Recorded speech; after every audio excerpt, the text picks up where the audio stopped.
To assess resisted radial deviation, your patient will be seated with their elbow flexed at 90 degrees, forearm pronated, and the wrist in neutral, positioned off the side of the table.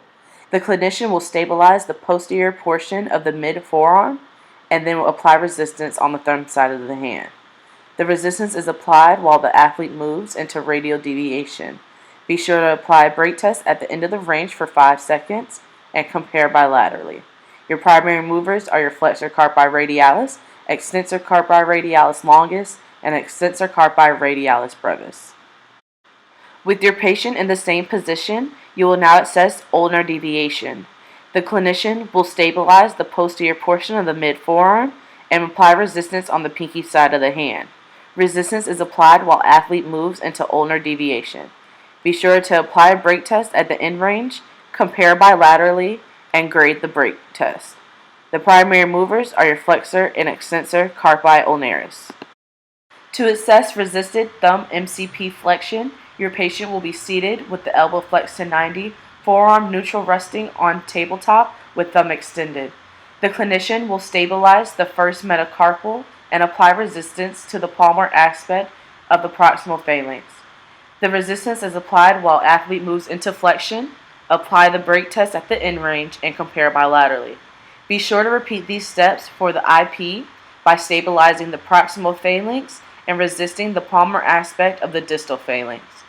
The primary mover for the MCP will be your flexor pollicis brevis, and the primary mover for IP flexion is the flexor pollicis longus. To assess resisted thumb MCP extension, your patient will be in the same position. The clinician will stabilize the first metacarpal and apply resistance to the dorsal aspect of the proximal phalanx.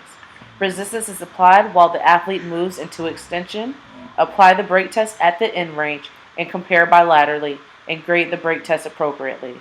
Be sure to repeat these steps for IP extension by stabilizing the proximal phalanx and applying resistance to the dorsal aspect of the distal phalanx.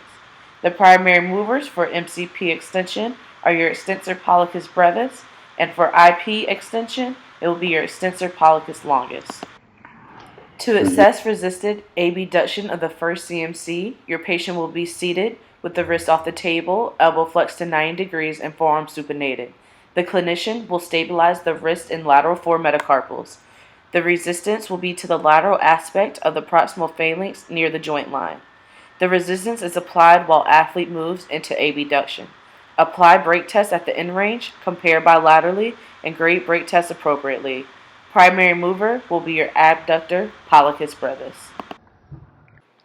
To assess resisted adduction of the first CMC, your patient will be in the same position.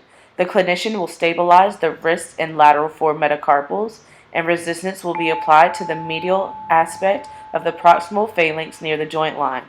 Resistance is applied while athlete moves into adduction. Apply brake test at the end range, compare bilaterally, and grade brake test appropriately. Your primary mover will be your adductor pollicis. To manually muscle test opposition, your patient will be seated with the hand on the table and elbow flexed at 90 degrees with the forearm supinated, and the thumb and fifth are opposed. The clinician will attempt to separate the fingers, applying resistance to the distal first and fifth metacarpals.